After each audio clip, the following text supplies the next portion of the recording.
So basically all I've got to do is undo this pinch bolt here, and then this lower arm will drop down. The top of the ball joint pin will come out of this clamp bit and it'll just drop down, and I can change the ball joint. You can see here, when I recovered it, I blobbed loads of weld on the ball joint here to keep it from popping out, just to recover it home. I had to take my welder and my generator to the side of the road and just limp it home a couple of miles.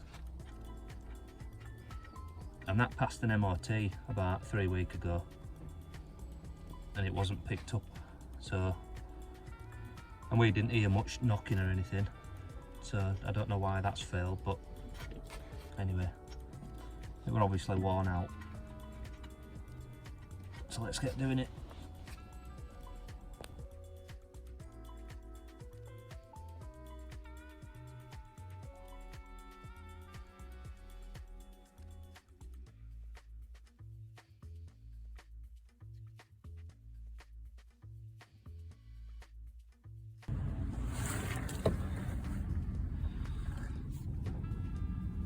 Right guys, you can see here, I've taken this little pinch bolt out of this on the hub, bottom of the hub, and the lower arm has dropped out.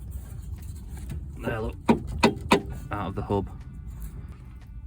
So I don't have the correct tools to do this, like a ball joint press or puller or whatever. So I'm going to take this lower arm off and try and knock this ball joint out of this arm. So that's my next job, get this lower arm undone, which is, I'll just remove these bush bolts, that one and that one, and hopefully this side will drop down. And I think there's one bolt I'll have to remove, this little cover, so I can get into the other bolt. Just this cover here, I think, and I'll have a look in there.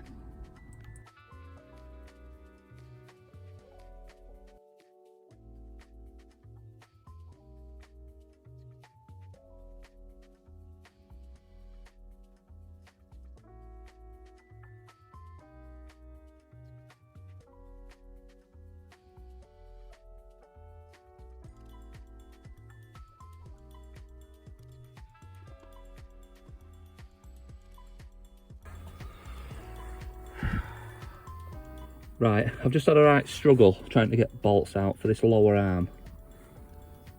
Because I'm not on ramps, I couldn't get a long enough bar up here so it's touching the ground, you know, to undo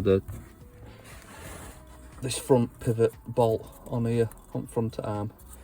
So I've had to undo the under tray a little bit on this front corner and just pull it down like that.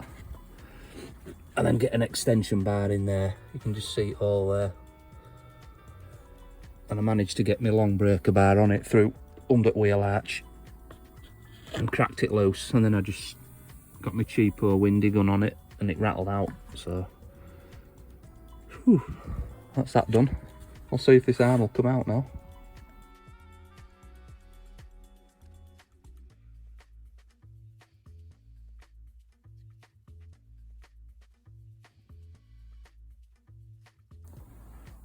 Right, I've got the lower arm off, and you can see where the ball joint popped out. I've just bodged it in with some weld so it didn't pop out, so I could limp the car home. Now I'm going to try and get this ball joint out and put the new one in.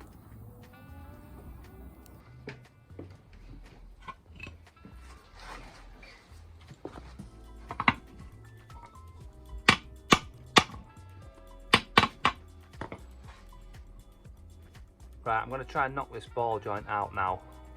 I don't have a proper tool for doing it, so I'm going to knock it with a hammer and see what happens.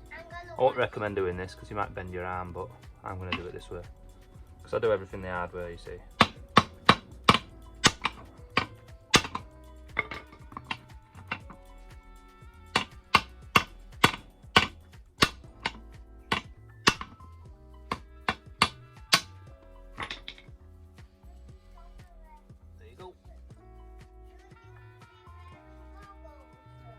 Yeah, I should.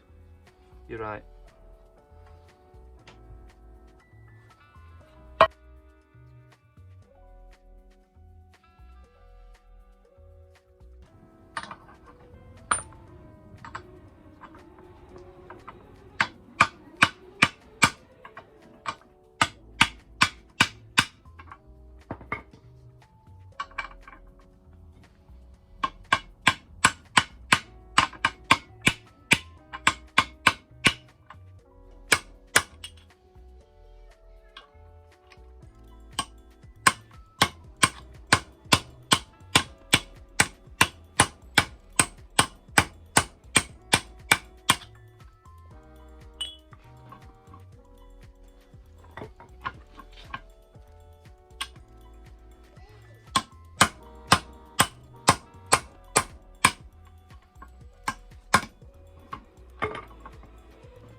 Once I got the ball joint going in straight, it actually tapped in very easily using a hammer and a bit of aluminium pipe.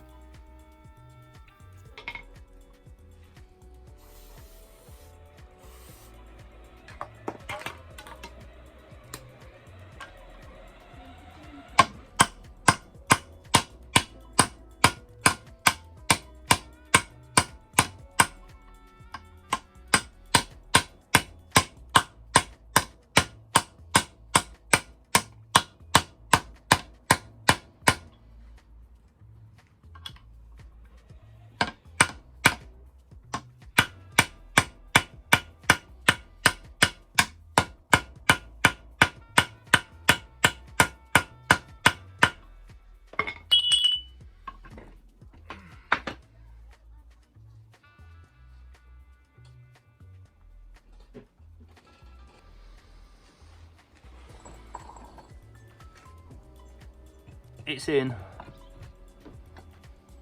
going to bang this arm back on car and get it done now.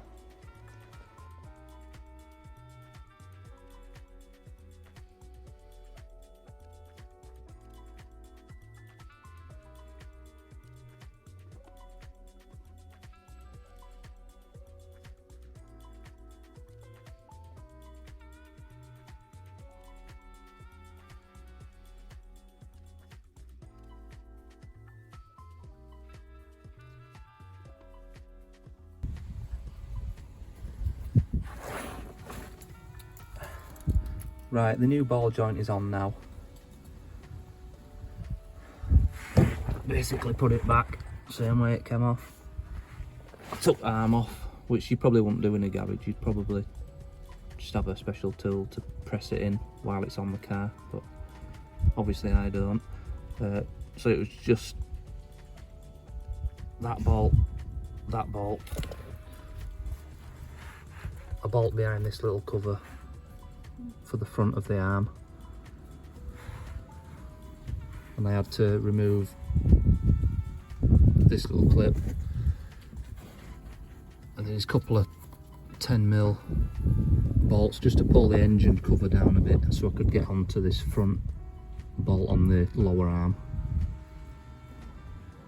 and the pinch bolt there on the top of the ball joint on the bottom of the hub, and then the arm came off. It's a lot easier to put the ball joint in with the arm in the garage.